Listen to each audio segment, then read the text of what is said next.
இவங்கெல்லாம் நான் வந்து ரோட்ல நின்னாங்க, நான் தூக்கிட்டு வந்தேன். அவங்க வந்து என்கிட்ட கொடுத்தாங்க, அந்த மேடம் வந்து என்கிட்ட கொடுத்துட்டு போனாங்க. இந்த மாதிரி முடியாததை என்னட்ட தேடி வந்து கொடுத்தாங்கன்னா நான் வாங்கினது அது என்னோட பொறுப்பு, அது என்னுடைய புள்ள.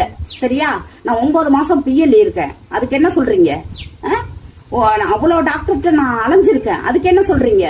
நான் ஆஸ்பத்திரி நான் ஆட்டோவை தூக்கிட்டு திரிஞ்சிருக்கேன், அதுக்கு என்ன சொல்றீங்க? வேலை, என்னுடைய பர்சனல் விஷயம், சொந்த விஷயம், சாப்பாடு எதுவுமே இல்லாம பூ வைக்க நேரம் இருக்காது, பொட்டு வைக்க நேரம் இருக்காது. இப்படியெல்லாம் நான் கஷ்டப்பட்டு நான் இன்னைக்கு வந்து என்கிட்ட கொடுங்கன்னு கேட்டா நான் எப்படி கொடுக்க முடியும்? இது இப்படிதான் கம்ப்ளைண்ட் பண்ணி தான் கேட்கணுமா?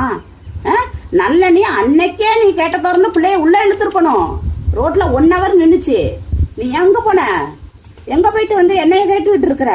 வீட்டுக்குள்ள தானே நின்ன, கேட்டுக்கிட்டு உள்ள நின்னுட்டு எட்டிட்டு பார்த்தேன்.